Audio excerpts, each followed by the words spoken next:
Yo, what's good, Legion? Hey, what's good, Mr. White? What's going on? Chilling, man. We got another wonderful Thursday here. It's 4 p.m. Central Standard Time, coming to you live once again, talking about some of the current events, things that's happening in the culture, and trying to shed some light on what that means for independent artists and what you should do and how you should, carry yourself. There's no real rules to it, obviously, when it comes to art and music, but there's still just certain things that I think culturally we have to recognize and put conversations on them. And I think that's what we're really trying to do here with the Camo Cast. Start conversations. Welcome to the Camouflage Crews podcast. Yo. Now, I guess you had something that you've been kind of hot on for a while. Like, I feel like this particular thing just irritates the hell out of you. Like, you can't stand to see it. You feel like it just seems to be something that is dark, and we're not really I don't know, we're not being honest about it, I guess, and what's happening. Like, people are glossing over it or making it lesser. It's more acceptable in today's culture, I guess, for these types of things to happen and go down. But I guess it's as it relates to recently with the Cardi B situation, with potentially some scathing material being released for her, and then also her being kind of extorted for it, and just that whole seeing around that information. Just like, what do you feel about that? I mean, what do you feel about just general people's privacy, and then just kind of that incident? How do you see it? Well, for those that don't know, Cardi B recently got some pictures, possibly some videos leaked from her. Well, she's got hacked. So she got hacked, and there's possibly video and pictures, and a few pictures have been leaked as people have been trying to extort her to get So them to take it down. And this is my understanding of it. I thought they hacked Offset's iCloud, and he was the one that got hacked, and she just happened to be kind of in the laundry list of videos and stuff that he had on there. And It wasn't her. It wasn't like none of her personal stuff per se, although it was video of her with Offset. So once I kind of found that out, it changed my perspective in terms of the initial conversation. I know it's still, questionable. We're gonna put a question mark on things like that. I mean, it's basically pictures that you would have of a chick that likes to show her body off in the phone. Like, you probably always sending motherfucking pictures or whatever. I personally get that a lot. You know what I'm saying? To where, like, I got folders. So yeah, if you hack that cloud, because everything that you have on your phone, especially if you have Android, goes straight to they was talking Google. about that sync shit, and people should be aware, obviously. But I think looking at it that way, it's not that big of a deal for her, because I think we talked about it before. She's a stripper formerly, so it wasn't like she was trying to come in as a more oral type personality where she wasn't doing anything like that. And I would say that it's acceptable for women to be that way more and be accepted in the culture than it has been in the past. I think women can have like that overexpressed sexuality, and it's still, nobody's like, oh, okay, what I'm saying, she gets a different type of respect. I think even that alone, even the sexuality alone, can get some women success. And I think that's kind of what you were talking about, and the other side to that, where women are exploiting men, you know, on the almost like the Rob Kardashian, you know, I'm gonna have to bring that back up for, you know, that's a great reference of somebody who got stained basically in that type of, you know, trying to chase up behind some chick or whatever, you know, and not really knowing what the motivation is, and now she all in your pockets. And you know, there are some women that are obtaining success just on purely sexual means, you know. I mean, that's a prime example. Like that's as dirty as it get right there, you know. Yeah. Basically, you have the brother pop you up just to kind of be on some spiteful shit with the, you know.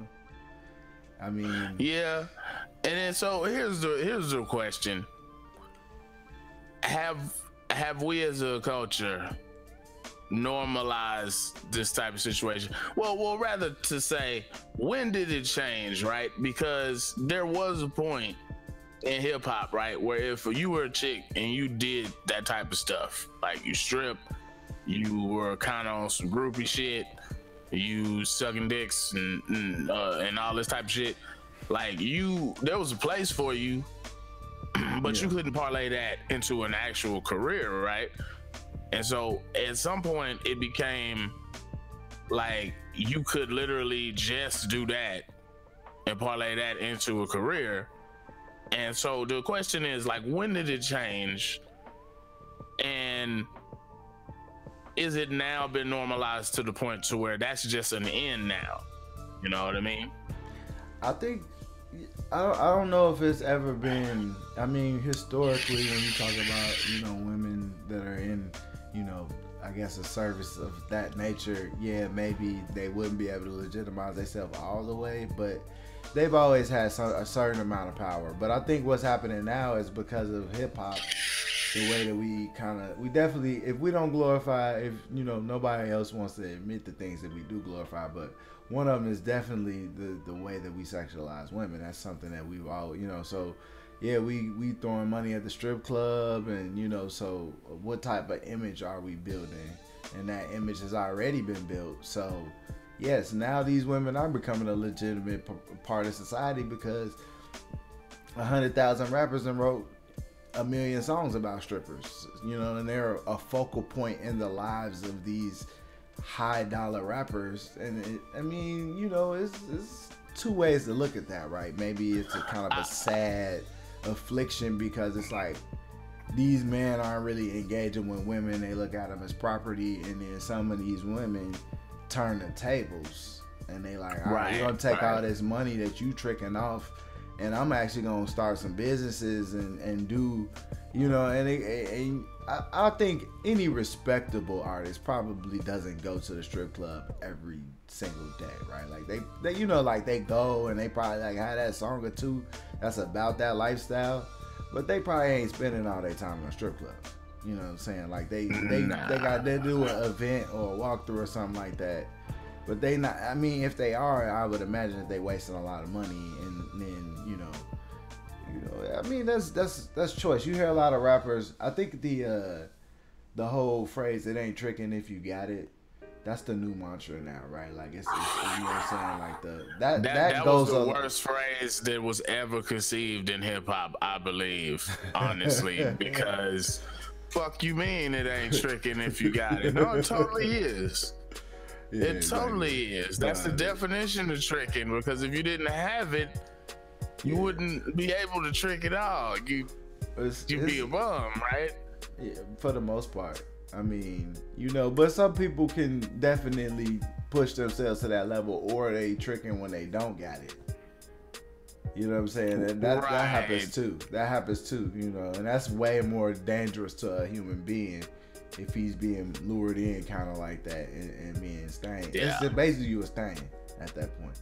But I mean, I think that the culture is going in a way where, yeah, you can have a Kim Kardashian or you can have any type of entity, and they can have, you know, this really raunchy content out there, and it doesn't hurt their brand. And like people are like, hey, yeah, you know, that's what they do. That's what they do. And it's interesting because I think it's mainly the hip hop brands that are allowing that. What other brands do you know that are like openly like, yeah, we're fine with anybody from any background that comes in. I just think because of the million songs that have been written by strippers, you know, you start realizing like all of them ain't just dumb thoughts. You know what I'm saying? Some of them are savage life, you know, and they have a complete control and understanding of what they trying to do. And you know, some of them. I mean, think about Cardi really, B. We're dealing with an exploitative sort of end to the culture. Really, like that's what we're doing. We're exploiting each other, and that shit don't have no longevity either, man. Like you can't, like to parlay your sexcapade shit like that, like into another career. Like you better be damn good at whatever career you're trying to get into through that, right? Like because that shit is only gonna take you so far. Yeah. Unless you fucking like you got another sex tape coming out like every 2 months. So the social media. Okay, I was doing some more like back channel research, but I think we talked about this before. Because of the age of the social media star and people who can get influenced through that type of media, it's changing the way people actually are known, right, and recognized. So, and it's to the point where you could be recognized for something else and then go into music and have more success. I was watching I think it wasn't a documentary, it was like a short, and they was talking about Ayo and T.O. They made that little that Rolly song with the dancing. Well, they do dancing. That's all they really did. And then Jazzy Faye found them and was like, y'all, yeah, the dance is cool, but let's release a song with the dance, y'all own music, and then let's build from there. So he kind of, you know, took that. It's totally different though. I know it's totally different, but I'm saying that people are taking that. They're starting. They're not starting in music, right? They're starting as social media stars or influencers of some type, and then one day they get the bright idea, like I could rap. Most of these people ain't starting off as rappers. They starting off as D-boys. Like, check the background story. Like, how long have they actually been spitting bars and writing rhymes? Probably not long. That's why most of the material is half-fledged. You know, they just go in there, and we talked about it the last time. They expecting a producer to put the effects on it and make it sound hot, but is it really good content? Probably not. I mean, it's not not even a Biggie level of detail in terms of like if somebody's just talking straight dope rap, right? Like what are they saying? Yeah, like they not saying nothing. Like they, you know, and then now we're in the era of the user versus the pusher. So I do think they're definitely victims of the new wave of it ain't tricking, you got it. Women who are strippers or porn stars is coming up off of these dudes because they are clearly they think it's okay. They're like, I don't see a problem with wifing a stripper or any type of, you know, it's like, and I'm not saying that shit is crazy right now. I'm not saying that you should be judgmental towards a woman because of her past, but I do see where it's kind of like these dudes is linking up with them and then still allowing them to push kind of that extreme, like, okay, she was a former stripper and now she cleaned up her act and is becoming more, you know, like a mother or whatever type situation. That don't always happen. You see, especially with these Hollywood relationships, like, you know, you see somebody get with somebody that's on that level. Like, okay, take a Nicki Minaj and a Meek Mill. She wasn't sitting down and, you know, being respectable in terms of like, I don't know, man. Like, as gorgeous as some of them women look in magazines, I don't know if I would be wanting to walk around with a chick that just is completely naked all the time like that. Like, it's just constantly showing the goods off. Like, I know, right? Like, yeah. if my homie done a feature with somebody that my chick has been fucking, right? Like, You know, like that's like if I go talk to a nigga that could tell me about my woman's pussy that I rap with savage, or that rap too. I'm just saying, like, you know, that's the last thing I would want, bro. Cause you know you're gonna be out somewhere and some cat gonna be drunk and he gonna be like, yeah, I'm gonna send some bottles over to their table, let them know I was fucking that bitch. You know what I'm saying? That ain't how you want it to be, man. Nah, absolutely. I mean, when you get with a woman, you want her past to be her past, and I don't think you're gonna see that too much with these celebrity relationships. They often use their. I think there is acceptable behavior and unacceptable behavior, and I think what we got to a point to where, like, okay, it's cool to act like however you want, like if you want to do whatever the fuck. But I think we've come to the point to where we're not calling a duck anymore, right? Like a duck can be anything. Well, a duck can be a hippo. Right? Like I don't think it's that simple, but I also think that the lines are blurred, right? Like I don't think things used to be defined, or they were defined in a sense that the establishment got to make the rules on who everybody was. But now that people are getting more say in it, you're getting more and more fringe people who are getting a say in things that they probably shouldn't have a say in, right? Like when you say equality for everybody, you know what you're asking for, right? You asking for the weirdest, most backwards person to come out of nowhere and say, this is what I believe in, so do I, you know, it's like, okay, well, I don't know. Sometimes you gotta draw a line. And I think that's really what we talking about. You know, where is that line? Like who says what's right and what's wrong? Yeah, you're God or whatever. Not like that. I think it's some things that make sense because you're seeing a lot of maybe just not acceptable things being pushed. I mean, it's definitely the industry and the label's fault for sure, you know, in terms of putting their agenda on what sells, right? And sex sells, violence sells, you know, all of this like toxic stuff is very popular in the media, and because the industry has control over that, then of course they're gonna go for, I mean, a Cardi B over a Rhapsody, or you know what I'm saying? Even though, like, I mean, just in terms of like coverage, in terms of like, it just seems like I'm not trying to pit them two against each other, but nobody really talks about Rhapsody as much. They know she out there. I thought Rhapsody was like a streaming service or some shit, bro. Nah, man, she's a femc that is dropped. She works with Ninth Wonder a lot, who's a really, really sick hip hop producer, and she got bars like men, or not bars like men. Is that the girl that had that video trending on Facebook for a while where she was rapping that really cold verse in the studio? That showed her in the studio. Possibly. That was I seen the video of this chick and it had a caption of like she goes harder than most just dudes. Look her up, and when you listen to it, you're gonna understand what I'm saying. Like but it doesn't fit. Obviously it doesn't fit anything that's going on right now. What she's doing is what she's doing, and I think that's important for any artist. Like, you know, do what you love. Don't let nobody else tell you what to do. But I don't think she's focused on making pop hits. You know, that's what Cardi B trying to do. You know, she's let that be known from the jump. You know, that she out here trying to make pop hits. She not focused, and she not really focused on just making long-lasting, enriching music. I heard her newest single, that Bartier Cardi.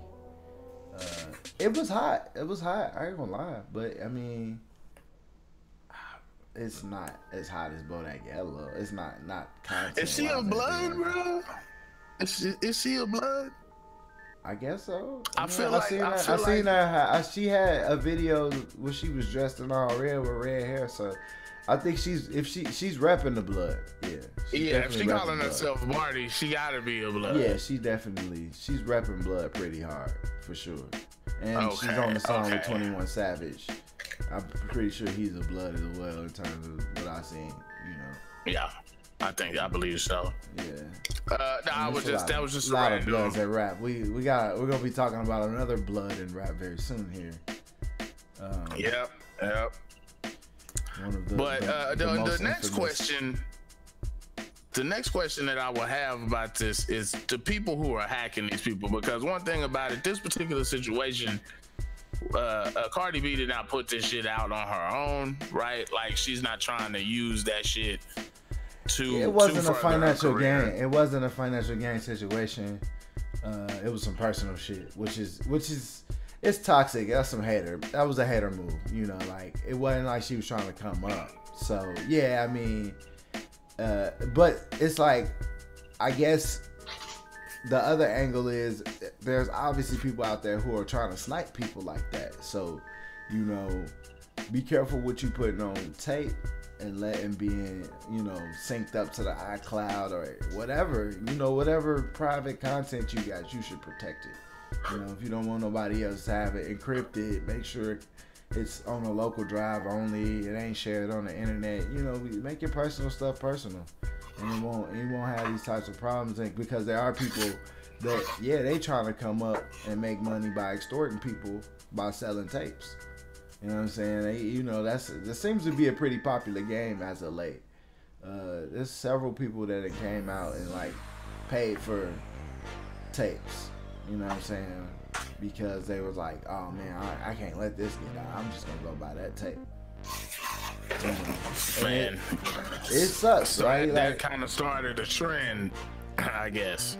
Yeah, I mean, hackers are always looking to take down successful people. So, I mean, and it might have been, I heard that some speculation that it might have been Offset baby mama or something like that, where somebody who was close enough to hit them that easy.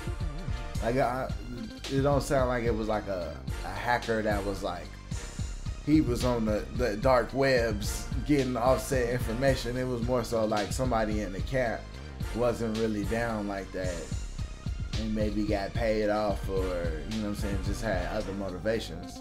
I can see the baby mama sounds like a pretty strong suspect, especially since he's trying to get married to Cardi B at this point. That would be definitely something that a baby mom probably wouldn't take too kindly on. You know what I'm saying? Even no matter what their status is, she probably is a bit irritated. You know, even if she might be vocal about it, but she probably, you know. But I say overall, FemC's getting the shine in hip hop is a good thing. So, you know, hopefully people don't spend a lot of time trying to destroy her. I think it would be good to let another FemC survive in the flood of male MCs. You know, Young M.A. came out recently. She was hard. I mean, I'm seeing more and more FemCs. Rhapsody, I talked about her as well. You know, like, let's get some mixture in the game. Let's let that thrive. Like, you know, I mean, she makes herself an easy target, but she has a strong social media brand because she was doing the love and hip hop thing, and she had the Instagram popping, and then that's kind of how she was able to make that segue into music, because love and hip hop is already kind of like love and hip hop. You know, it's you know, a show about people and dealing with music and things like that and relationships. So, I mean, it's all a matter of I guess perception when it comes down to that situation for her. Like, in this day and age, I don't think it doesn't shock people as much, but it's definitely you see both sides of it. You see women who get stuff exposed, and you see women that are like out there trying to, like you say, like shop around these videos trying to get plugged by dropping a tape. You know, yeah. Like, all right, I'm famous or I'm semi-famous. I got some media, me doing whatever with, you know, like you know, that's where you go back to like the Cat Stats and the Superheads and all of that, where they was open about, you know, and you know, there's several other ones out there where they just like they open about that because that's part of their brand, and it's interesting branding. That's all I can say, man. Not something that I would.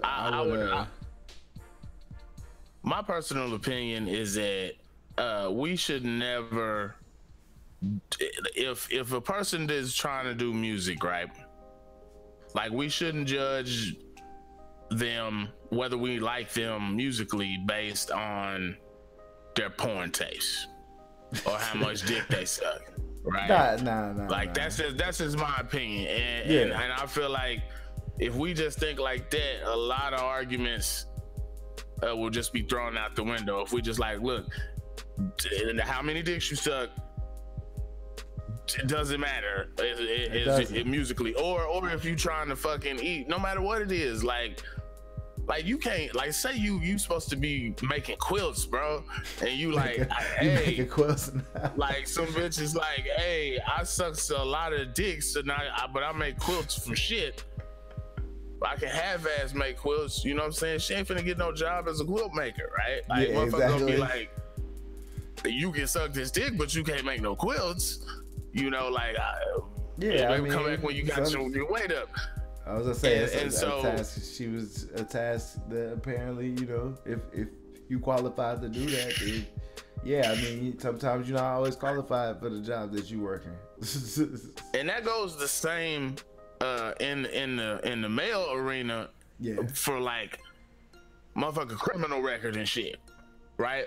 Like, a lot of cats feel like they could do a crime, go to jail, and then automatically they come out and they can parlay that and be on. Like, it's the same type of exploitative shit. Yeah, like, it's sad because we're following a cycle and trend that's been keeping us locked out of you know, actual inclusion in the country. You know, because we're getting these records, and then a lot of older black people are wanting to get into politics and stuff like that. But if you out here catching flags, you're not gonna be able to do. You're not gonna be able to do that. You're not gonna be able to be a citizen that can participate in society, and they know that. That's why they keep. This was easy fish for them, because not only does it lock us up and generate revenue for them, but also now that we have to do extra work to reintegrate into society. So it's more likely that we're going to make the same mistakes, because just because, you know, this rapper or that rapper gets out of jail now don't mean they're going to keep getting out of jail for the same thing, or doesn't mean that they're not going to be, like, you know, messed up or whatnot, you know what I'm saying, be in a bad spot where you come out of jail. And this time when you come out, you don't have that sweet deal. You don't have that following no more. So what you gonna do? You know, because that's what happens when people continue to go in and out of jail. You start breaking your business relationships and building distrust. It can work for some people, or it not work, but it can enhance certain people's image. But it's a dangerous way to enhance your image. It's not worth it. Like, I mean, and it's not a good tone to set for the youth that's watching and trying to learn and develop from the art, right? Like, what are you really telling? Like, I understand there's gonna be a certain fraction of people that do this or do that, or are involved in criminal things, or you know, have that type of lifestyle. But for the most part, that's not something that you should be focused on. That's something that you should be focused on getting away from. Definitely. I would say that we need to go back to actually musically judging people based on the music that they make, and also their consistency, their versatility, shit like that, and less about what they doing in their personal life. Now, if you a cool person, like you a cool person and everything you do is just fucking cool, and that comes across and people like you more as an artist because of that, that's cool. But I think, you know, all the way around, like, judging people based on that they've done in the past, or like the personal shit, like the fucking fuck videos and shit like that, like, it's gonna fuck up the game. It's gonna mess up the game completely, because this is gonna get to a point to where you're gonna have people with literally no talent or a shred of talent, but they sucking all the dicks. You know what I'm saying? And they get on. Yeah, I mean, I think I don't mind a good dick sucker, man. If she's a good dick sucker, that's cool. I ain't hating on bitches that are dick suckers, right? But It's just a place for this. I mean, no. I mean, I don't think that's right. Like you say, no more than it is for people to be throwing money around because they sell big dope or whatever. Like that, people shouldn't be getting on because they're able to, exploit the music. They should be able to actually enjoy making music and make good music, and people can enjoy the fact that they're able to make good music and not have to need a ton of backstory. Like, I mean, that's kind of, that often what people talk about in marketing musicians is it's difficult unless that person has a story for them to sell, and they're trying to build up this image about what this person has gone through, when I don't think it should so much be about that, right? Like, we're pushing that kind of theme where it's like, if you're not making and doing the decisions that maybe sound like a good idea when you put them on a song, then you're not real or whatever like that. And it's like, that's how these kids are ending up ODing and dead and in jail, because they're trying way too hard to do the dumb shit that they're saying, and they have no real, like, okay, my brother, this some fucked up shit, right? So my brother had a homie he used to run tough with back in the day, and they looked this cat up because, you know what I'm saying, people doing different shit with their lives, so they like, so they find a mugshot of fam. He got his hairline all the way back, looking like Tiger Woods and shit when they caught him. And basically, he caught a sexual assault charge because he tried to pull his dick out and put it on a woman on the fucking Orange Line in Chicago on the train. And it's like what the fuck? You know what I'm saying? It'd be like, get to that point where it'd be like, bro, where did you go wrong, man? Like, why like, you were supposed to be that shit. Yeah, like, you were supposed to be like a hardened criminal. Like, that's, now you just a perverse old man.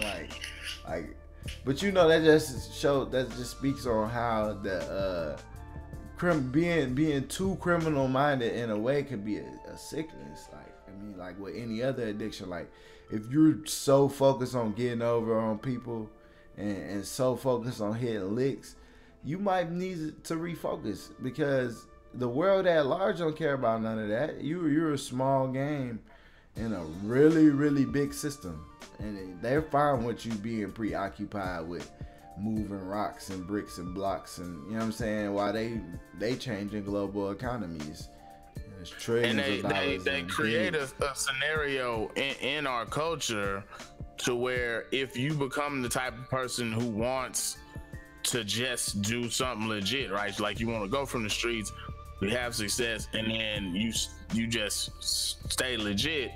They create a situation in the culture to where now that's not cool, right? Like you was telling me, you was watching the Jeezy interview, in the comments they was talking about he was lame, and I'm just like, how the fuck is that? When just a little while ago Jeezy was the realest. Come on, man, we both grew up in the hood. I can say that, at least. Like, I know last time we didn't have a level ground in terms of certain things, but it's like that particular thing I know is true for both of us as black men, right?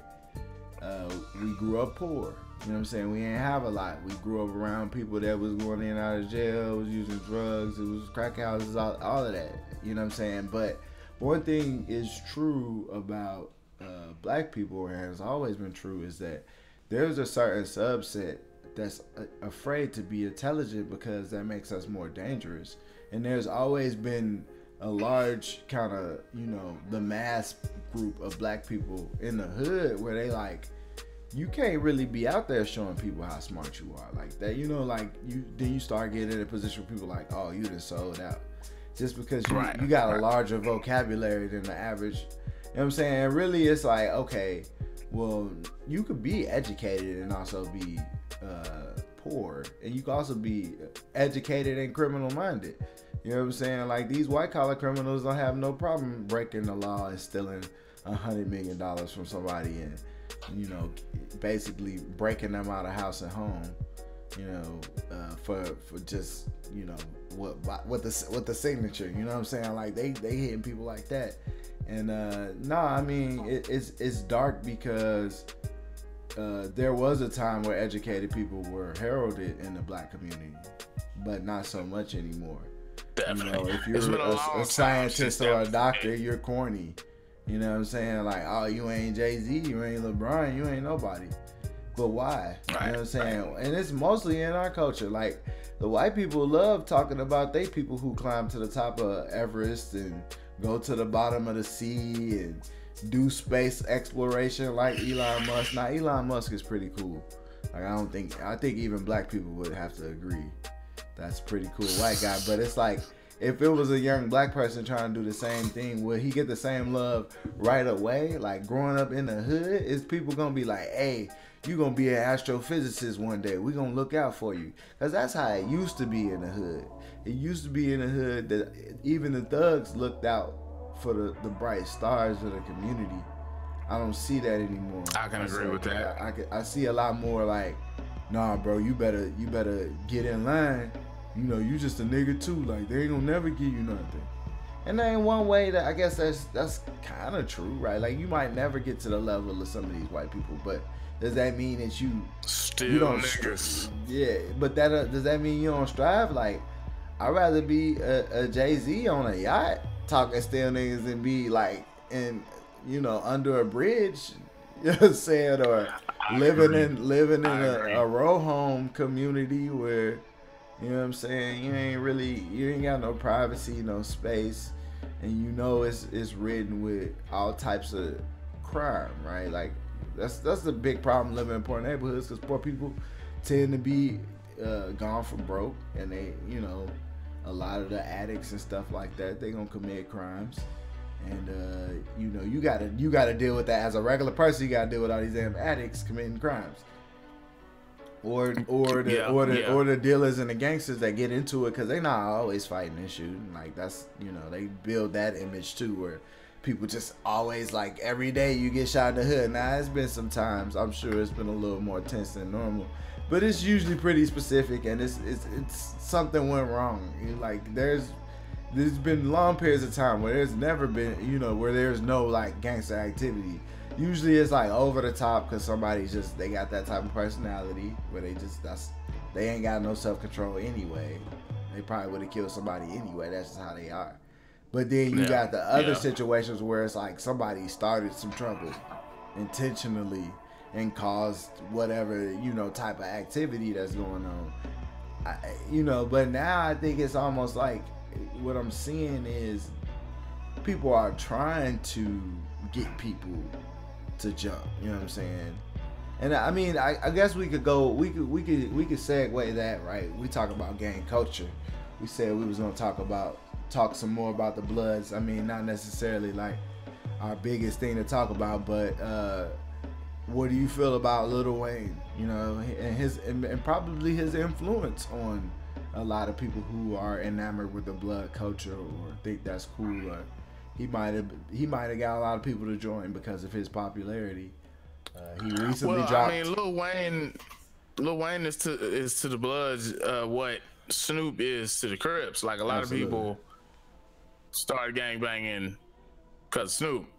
If you was banging Crip, like not actual gang banging motherfuckers, but in the 90s.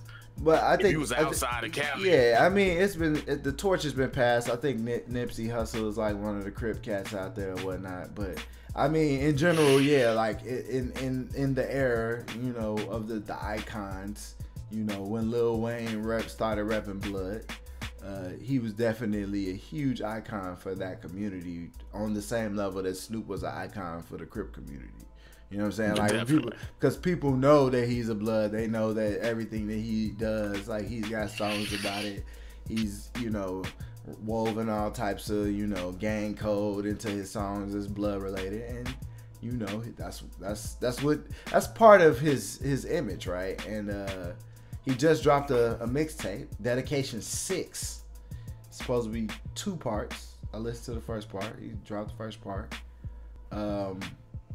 What's your thoughts on Lil Wayne? You know, we was talking, you know, just look at somebody who's had such an embittered past and kind of, he had such a long run in the game, but where is he now, right? right? Like, what are you excited? Are you waiting on that Carter 5? Like, I mean, the Dedication 6 is out, and now he's still gonna try to drop the Carter 5.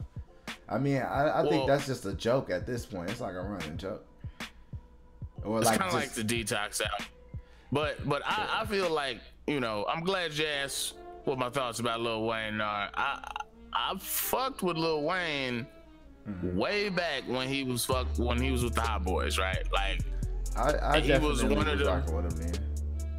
He was one of the people that in the Hot Boys that I felt was a standout. I was checking for his album for a long time, and everybody else had that album, and then he finally dropped The Block Is Hot. I don't remember the year, but I remember that was his first album. I remember I jammed that album, you know what I'm saying? And then, you know, you flash forward to the Carter era Lil Wayne. I would say I didn't like the beginning Carter era Lil Wayne early on, because he just switched his style up.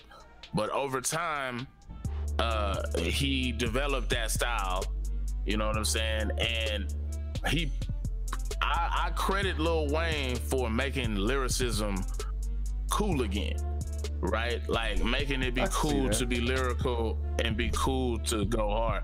Because before that point, before he started saying I'm the greatest rapper alive and started doing all them freestyle tapes, and they started like writing about his lyrics, and he dropped A Milli, because A Milli really is what broke the mold. There are articles about breaking down all the punchlines in A Milli and like Rolling Stone, shit like that.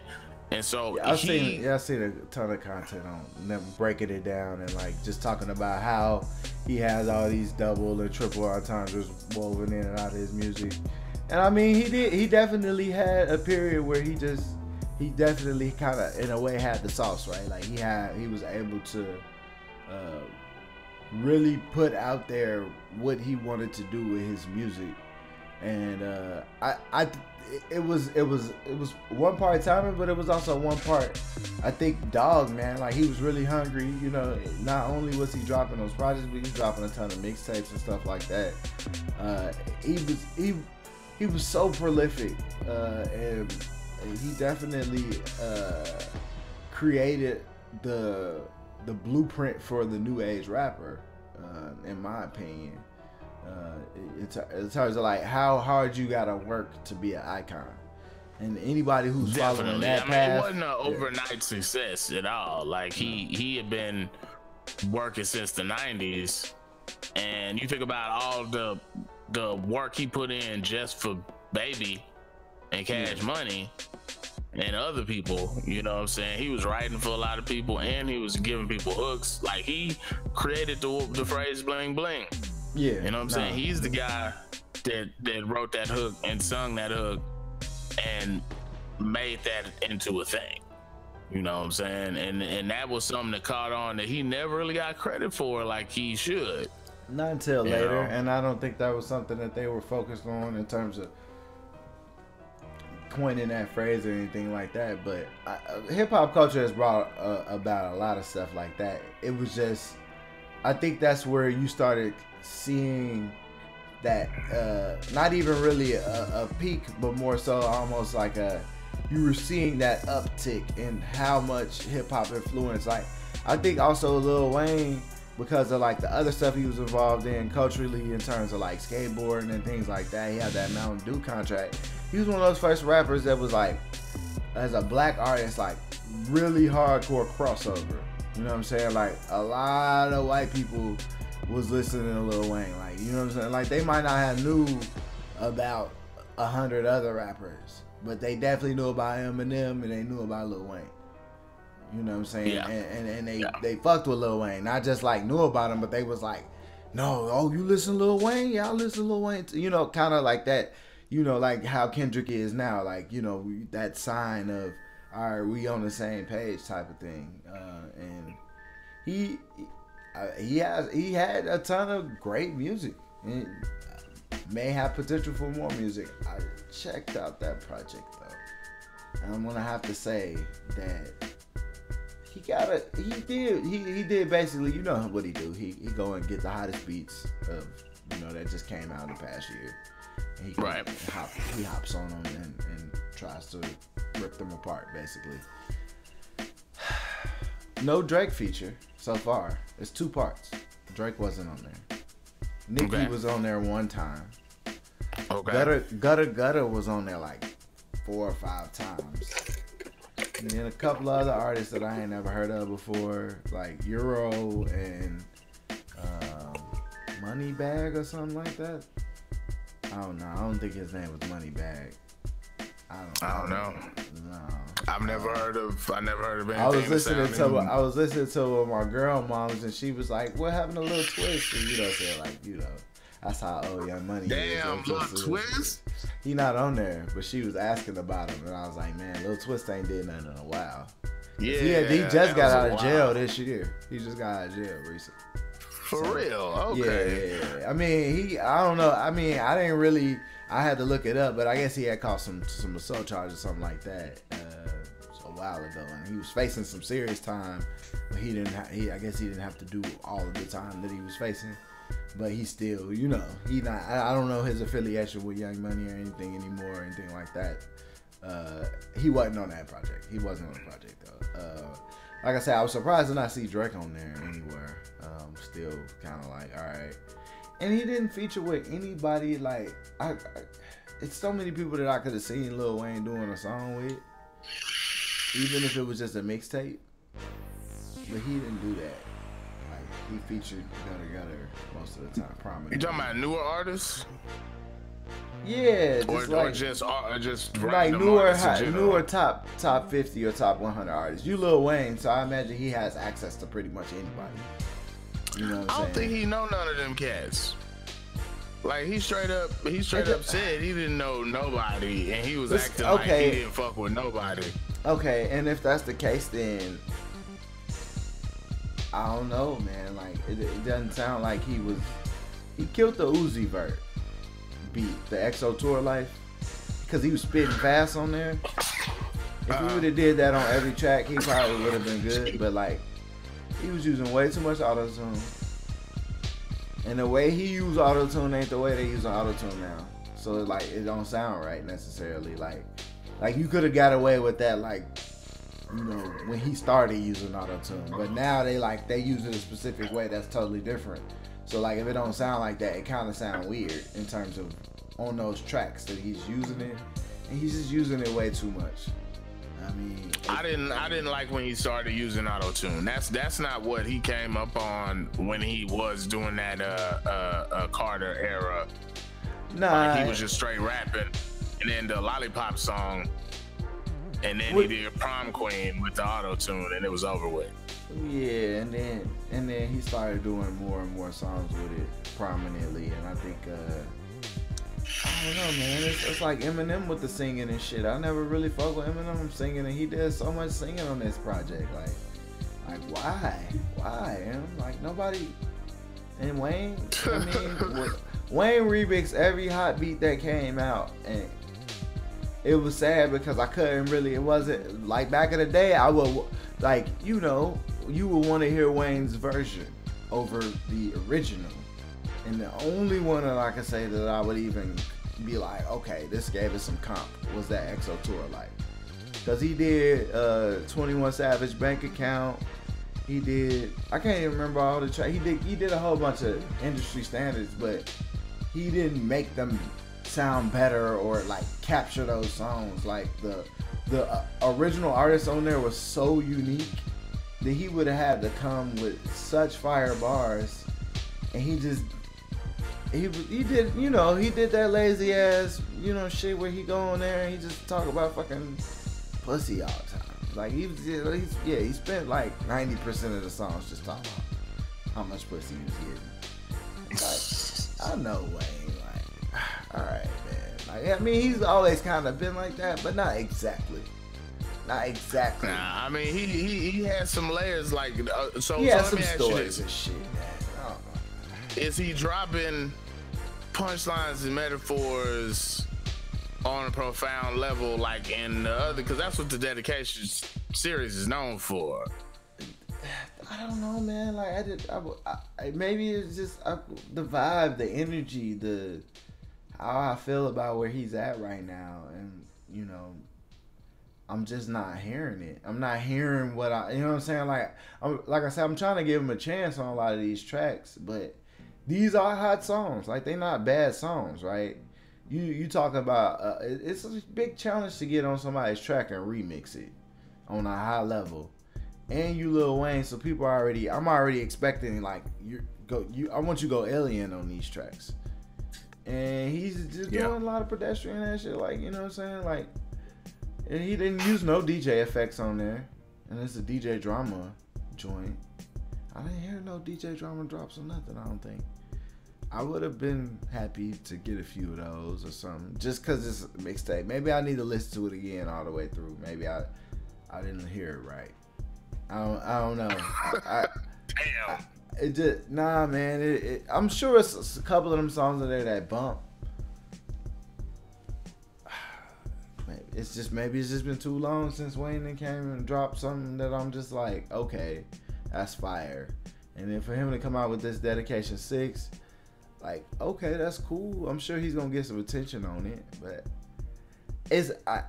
am I gonna listen to that over the Big Crit album that just dropped, or the Shahada Prince album that just dropped, or the Jay-Z album, or the Kendrick album? Am I gonna listen to that over that, or even the Jeezy or the Gucci Man albums that both just dropped? Am I gonna listen to it over that? I don't know. You know what I'm saying? Like, maybe one or two of them songs out of the 15 tracks that he put on the first part, because this part 1. Apparently he's gonna do a part 2. But it's like, he probably didn't have to do all that. This is once again an example of why Lil Wayne probably has a lot of issues, because he probably made more music than he had to. All the throwaway verses that really wasn't throwaway verses. They was extremely ethereal verses that he put on somebody else's beat. He could have just made a song with them. I'm fine with him exhibiting his skill, but I don't think he did it on this. I don't think it's going to stand up next to all the classic beats he done just demolished. And then he gonna get on these modern beats, which his voice does fit the modern beats. He just, like, especially after you listen to the Uzi Vert remix and the way he was twisting on there. If people would have used that style the whole album, I might have been impressed. Like, oh shit, you rapping a little speedy on here through the whole project, kind of really hitting the pace on those tracks. Because a lot of the new artists are, you know, they're using double time beats, but they rapping halftime. Which is fine. And, you know, they're using melodic phrasing to cover up the space or ad-libs, so they don't really have to rap a lot. They just, you know, just top of my rally. Yeah, get in my car. Yeah. Yeah. You know what I'm saying? Like, yeah. Say that like 8 times with a whole bunch of echo and reverb on it, to the point where it take up the whole, you know what I'm saying? Take up like 4 bars or some shit like that, and then come back and look at the watch on my wrist. Yeah. I mean, we gonna make a song like that. I was talking to Z. Yeah, we gotta make this song, man. We gonna make a song. Basically, we was gonna say you got the outlet, but you ain't got the plug. You know what I'm saying? That's live. Yeah. That's live. Yeah. I like that. Because everybody talk about how they got the plug. We were like, you ain't got the plug. You know what I'm saying? But whatever. That's neither here nor there. Back to Wayne. You know, Wayne inspired me to make music at one point. Now he's also inspired me to make music, because I feel like as somebody trying to carry on a torch of what maybe he was able to put out, and maybe it's just because he been stalling so long on a project that I feel like even if it dropped today, it's not gonna have any market impact like it would have when it was supposed to be. I can't imagine that if he dropped the Cardi 5 right now, the sound would hold up. I was thinking that current. Too. Unless he just used all hip hop beats, which would be I was hoping that more artists would go the Jay-Z route this year. I really like what Big Crit did in terms of his production, because he went the Dirty South route, like old ATL, old Houston type styles, which, you know, I appreciated that he kind of, you know what I'm saying, like the true kind of funk soul stuff that made the Southern hip hop you know, amazing to listen to. So I like that he kind of stayed in that zone. But I was hoping more of these like older artists would kind of get back in the zone. And you see a couple like Wu-Tang and stuff like that. Like I'm cool with older artists getting on new beats, but I'm also like, because they've been in it, after you've been in the game long enough, I don't think there's anything else to prove, right? I think you should just make the music that you sound the best on at that point. You know what I'm saying? Like, that's true. That's true. Why waste your time trying to catch up and change the flavor and all of that? Where most people that listen to your music at that point are looking for you to make that type of music, and they wouldn't care. Right. They wouldn't care if you made a trap album or not. Like it's like Jay-Z with the whole that Magna Carta Holy Grail. It did well, but nobody was like nobody's gonna say that's one of Jay-Z's best albums per se. You know, nah. Like he had some hot tracks on there, some hot production, but 444 they like, oh, critically acclaimed. Why? Because he went back to the music that he sounds the best on, doing what he's the best at, instead of trying to force it and sound modern. Don't get me wrong, you can practice and get to that point. Artists show it in flashes, but I also think that you gotta be careful in terms of trying to push that over the top. Like you risk making bad music when you go that route, and I think that's kind of where Wayne is that he's trying, like if he just went back to his Hot Boys era flow, nobody be mad at him. That's all I can say. I think it's something like that. I don't think he would though. He was the tightest. He had the tightest flow at that time. His lyrical content, he did have a few metaphors, but he wasn't as prolific with the punchlines and the metaphors as he was. I don't necessarily need that from Wayne. I want Wayne to drop some stories because he's been through a lot, right? You know what I'm saying? Like, tell me about your life, Wayne. Like, stop bragging about how many bitches you got, man. Like, I know you got bitches. Like, I'm fine with him having songs like that, but I think that it seems so formulaic, right? Like, it seems like he like, all right, I've written this same song 100 times. I'm about to do it again. Instead of reaching and being like, let me put a little bit about myself out here since I've been having all these seizures and all. He don't talk about that stuff exactly. Like he's kind of, you know what I'm saying? He's kind of guarded about all of that, or the problems that you've been having with Birdman. Or maybe I'm just not listening to the content as deep as I need to. But I don't feel like he was really. None of them songs on there seemed like he was taking shots at nobody or nothing. It just seemed like the typical Wayne. I'm in between being gangster and in between being a ladies' man type of Wayne. Which it ain't a bad Wayne. It's just it's not what made him or people consider him the best rapper alive. Like it just doesn't sound, all that stuff. Even though he's using punchlines, it's not very punchy. It's very R&B style, which is kind of where he's been going, and it's not. Yeah, he ain't really having those hard lines where they drop off at the end like he was doing on the Carters and early on in the Carters, and it was like the production matched his flow so much that he had these phrases to where, you know, he didn't really have to do anything, and he wasn't doing his He really wasn't experimenting with his speed much. Because Wayne can go at a decent pace when he wants to. I don't really think he did that at all. Really fast. That's one of the things that he used to do on every album, was have a fast rap song. I think he kind of did that with the EXO Tour Life song. I felt like it would have been more fitting if he would have did that on more tracks. It probably would have came across better for me. All that auto-tune just made me kind of feel like, I'm not saying I'm against auto-tune, it's just like, he didn't use it a different way. He just used it the same way. And you know, has that kind of vocal layer thing that he likes to do. And that's all they do. You know, I don't know. It wasn't great. The album? No, not at all. No, it's too much. How many stars out of 5? Out of 5? That's a 2. Stars, you don't get no stars. So it's a mixtape, man. Drop an album. Drop the 5 or something. Drop something. Drop something. I mean, it's. You don't get no stars, bro. Nah, man. It's just basically it was just a bunch of Lil Wayne content. That's it.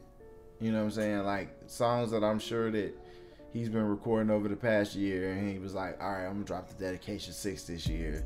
Save up all these verses that I'm gonna do all these songs, and then he finally dropped it, and it's not bad. It's just not. It's like I don't want to hear Gutter Gutter on 5 tracks. He's not. That's his homie. He been rolling with him tough. Gutter Gutter was actually spitting. So how did that look for Wayne when he's kind of like? He's also like Gutter Gutter was going harder than Wayne on there. That's a bold statement. I didn't want to have to say that, but I heard one song where Gutter Gutter was eating, and then Wayne came in, and it was like, okay, yeah. Wayne, you know what I'm saying? You supposed to be Wayne. You supposed to like Gutter Gutter supposed to go off, and then you come in with some super witty bars and. You know, some expression. It just seemed like there wasn't no effects on there. Like everything was dry. The production just seemed like... Maybe he ain't sipping no more. Maybe he ain't sipping no more. He ain't got no real inspiration no more. Cause a lot of these cats they be complaining about that. They get off. They get off the drink and they can't come up with nothing no more, man. Cause a lot of people say Lil Wayne would be asleep in the studio, motherfuckers would be putting this shit together, and they be putting their verses on shit, and then he just wake up, and get in the studio and fucking freestyle, bro. Oh, some straight it would be musical amazing. They'd be like, oh, this shit is amazing. You know, and so maybe that's what the fuck it is. Like he off some drugs, because motherfucker brain gotta heal after all of that. It has to heal, but yeah, you're right. I mean, if you've been using drugs as a source of inspiration, this is another part of the reason why you should have focused on using drugs as a source of inspiration. If you've been using it and you stop, then yeah, you're gonna be a different person. And you probably have also deteriorated from all the years of drug use finally too, right? Like you gotta think about it like, even though you're using that source of inspiration, you tearing your body tearing it down at 3 times the rate to get that inspiration. And then you're not really getting no long-term gain off of it, right? Because now you can't even maintain the skill that you originally had. Because now you can't use it no more because of health risk, A, and B, it probably ain't gonna have the same impact that it would have before, right? Like you gotta take 5-6 times as much and pretty much almost die every time. You're not really, I mean, where are you getting with it, right? Like, and then, like I say, you're deteriorating, so it's not like it doesn't make you better. None of that stuff makes you better. It's a false sense of perception. It's like drinking alcohol. You know what I'm saying? Like, you feel like you can do anything. You can go out in the cold. You can punch a brick wall. You're a superhero, but that just because you feel like something don't mean that that's actually true.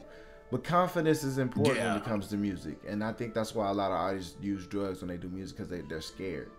You know, they don't have the ability to actually be themselves and naturally go out and try to put that energy out there. So the power is inside of you. That's what I'm gonna say. It's absolutely inside of you. Yeah, absolutely. And you just gotta believe in yourself. Reading Rainbow, Sesame Street, G.I. Joe, in this bitch. Let's do this. All of them. See, kids ain't got the right cartoons no more. They're watching Gobbledygook and fucking Ben 10 or some shit. I don't know. I mean, I'm about to find out real soon though. I mean, but you know, it's crazy because but I'm serious. So like, my kids watching educational TV. I'm on PBS all day. So yeah, you know, they still got Sesame Street running. Let me see what they talking about. I don't know, man. It might be too different. I might not be feeling that no more. Shit might be crazy in Sesame Street now. But I think that I want to see Lil Wayne do well. I'm not against that, but he's got to get back in tune with the music. What do you mean you don't know these cats? Like, stop it. Like, Like that. I mean, no, I agree. I agree. Like that's the harshest thing that a rapper that's been in the game can do, is to turn their back on the culture. Because that's what that means, in my opinion. When you stop listening to the music and you stop analyzing, like that's the one thing I definitely respect about Jay-Z. Even if he's not the best lyricist alive, he never stopped looking for music. You know, yeah, he did this album on his own, but he's always kind of been out there working with new up and coming artists, and you know, lending a hand, lending a feature here and there, and you know, kind of just staying connected, man, just a little bit, even if it's just a little bit. Don't be like, I ain't never heard of that artist. You know, Jay-Z prolific enough where he go on, Twitter and say something about an artist, like, yeah, I mess with this particular artist. I mess with Pump or whatever. Remember when he got the that writer award, the writer, he got a lifetime writer award or something like that, and he went and shouted out a whole bunch of new age artists. And then people was like, man, them artists can't even rap like that. They ain't got bars. Why is Jay-Z shouting them out? And it's like, cause they're relevant, and he understands how hard it is to become relevant in this game and stay relevant, and he's using his influence to help the next generation and not just be cut off. Like, I'm not saying I don't respect Lil Wayne for being his own being, but you that cut off where you just don't know nothing about the music that's coming out no more. Like, I think it's a false perception also of his status, because he seems to have been in a bubble this whole time, and I think he believed he was on the same level that he was before, where he could say some shit like that. But now, if you saying you don't know none of the artists out right now, and you can't even drop your own fucking album, and it's been years and years and years, it's a problem. Like, you just sound out of touch. Like, you don't sound like you just so on this other echelon to where you just don't have time for these people. It's like, nah, these cats are actually where you were before, and you not really doing anything. And that's not to insult Lil Wayne. I'm not talking down. Earlier I was singing the praises of the dude. I mean, no, he, like I say, he's we gotta call a duck a duck. A musical, yeah, that's what it comes back to. Like, calling it out, calling it how we see it. It's the real. I mean, he ain't dropping the same type of music he was dropping that drew me into him and made me listen and made me a fan. He's making something totally different. And a lot of artists go through that here and there, and they're not always able to regain or capture it. I would like to see Wayne do more for the general culture, though. If he's not gonna be a rapper or anything, or he's gonna keep rapping, like, don't disconnect to the point where you don't know nobody in the game. Like, you don't have to be like that. You know what I'm saying? Like, he could have easily got some information, but if you want to disconnect, then why you want to be in the culture for real? Like, it's not benefiting the culture. You know what I'm saying? By you just being like, oh, I don't know who the newcomers are. Like, that sounds crazy. You know what I'm saying? Like, but yeah, man, it's tough. It's tough watching what Lil Wayne is going through, and people should hopefully learn a lot of lessons from him. You know, about his dealings with labels, his dealings with drugs, his dealings with his money, because apparently he's making it sound like he ain't really got no money like that no more. Like, he got money, but he ain't got the type of money he had, and that's unfortunate. He don't have the type of money he's supposed to have. And I think there was a lot of frivolous spending going on around the times that he was coming up. I mean, to really keep that image up, to sell them records and well, I mean, I don't even know though, because a lot of that stuff was company money stuff, and I think the problem is, but was Birdman pocketing that shit? I know Birdman was getting some money, but I don't think Wayne was looking out for himself. He was expecting for Birdman to be making him a savings account too. You know what I'm saying? Like, he was like, where my savings account, daddy? Where my trust fund? You know what I'm saying? You know, like, that's father-son relationship. Like, oh, I thought you was building a trust fund for me. He like, nah, son, I ain't building no trust fund for you, boy. Like, I was giving you all this money up front, expecting you to do something with the money because I'm sure he's touched quite a bit of money. But he was like, I could blow this money because I know Wayne, or I know Birdman got a big check waiting for me. so I'm just gonna keep burning through this money. And like Birdman said, he seen he had a problem, and he was like, I'm not gonna keep giving this boy no money, cause he don't respect it. He's not gonna hold on to it. And I think that's the real relationship. Maybe Birdman even like, I'm not giving Wayne no money, cause he's an addict, right? Maybe that's in his mind, like, me giving him money is not gonna help him. You know what I'm saying? Where he's at in his life, he needs to come to terms with his real problems, and it ain't got nothing to do with the fact that he ain't got like millions of dollars to blow. Cause it sounds like that's all he gonna do with it, or he would have done with it. It wasn't like, hey, I need this 50 million so I can start a school somewhere in Africa. You know, what is Wayne gonna do with all that money? What is he gonna do with it? You know what I mean? I mean, it's possible. Put some comments down there. That's an argument. Put some comments.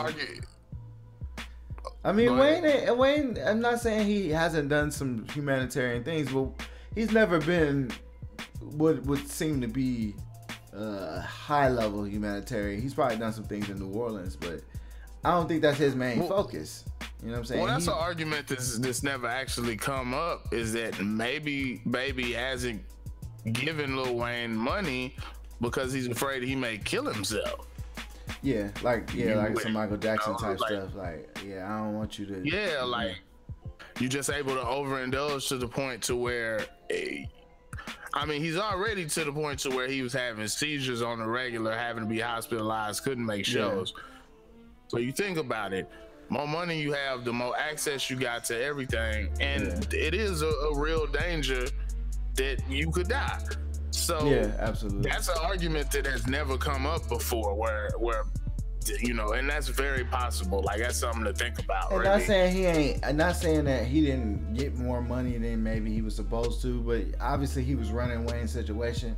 I think it's just too much unknown about their situations to call either one, you know, point fingers, right? Like, I ain't gonna pretend to know what's going on behind the doors or what deal he had with Birdman, but I know he's touched some money in his lifetime, and he doesn't seem like he took that money and did anything that was gonna allow him to have things. Like, it's kind of like where he like, well, I can't do nothing unless I drop this album and Birdman give me this check, but you know, before, you know what I'm saying? Whereas, like, it don't seem like somebody of that status should be worried about that or moving like that.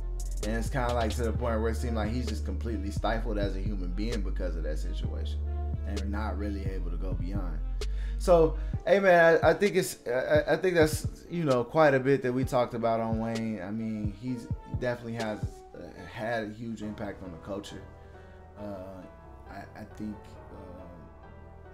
we gonna see. I mean, what he does from here. Music just seems, unless he's about to switch it up. I wasn't amazed by the Dedication 6. It wasn't like, oh, Wayne back. It was like, okay, this is cool. Hopefully he can break the chains and really bring us the music that the world deserves to hear from him. Yeah. You know what I'm saying? And I wish him the best of luck.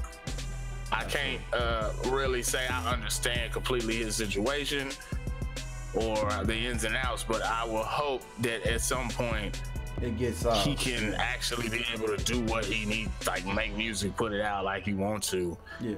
Because that's a waste. It would be a terrible waste if, like, we just, like, it's like Dr. Dre with the Detox, and we look up and it's just not gonna happen. Like, you know what I'm saying? Because Dr. Dre is probably pushing like 50. Yeah, but I'm fine with Dre not dropping a Detox. I mean, he's not a rapper, right? He really almost, in a way, although he's put himself out there as an artist, he's more of a producer, right? He's like a producer/artist, very much as Kanye is now. But people are more checking for Dre to see what he's gonna do musically, not even lyrically, because we know he's not necessarily, the same way with Diddy as well. Like, we know that he's not necessarily penning all his rhymes and all of that. He's gonna drop a project. Like, he dropped that Compton project, which was a good listen. So I think that's about all you're gonna get. I think the Detox for him is almost like, if he drops the Detox, he can't never make no more music no more, in a way. Like, it's fun. I think he started like a great marketing campaign with that Detox project, and where people are like they're like enamored with it, and maybe it's never even been a real thing for him, right? And maybe he just pushes that out there every so often to get people excited about his personal music or his personal brand again. But he could just be playing games with people. The Detox could have been a full album from the beginning, where it's just like mythic lore, hip hop lore. You know what I'm saying? Where, you know what I'm saying, he's such a larger than life character where they like, yeah, that Detox, man. Yeah, I was working on that Detox with Dre. You know, you don't know when that's gonna, it never come out because it's just unreleased Dre music. That's what the Detox is. That shit is crazy. Dre ain't gonna never detox. What if that's the whole thing that he's trying to say? Like, oh, you think I'm gonna detox? Y'all tripping. That'll never happen. You know what I'm saying? Like, because that's like basically detox is almost like saying I'm giving this all up. You know, especially given that he's had such a hard, you know, stance on where he was at with, you know, the Chronic or whatever. But yeah, man, this was a great discussion. I mean, please like and subscribe, comment below on anything that you know are interested in or want us to discuss, or anything that you know you think we could change about the cast, make it better.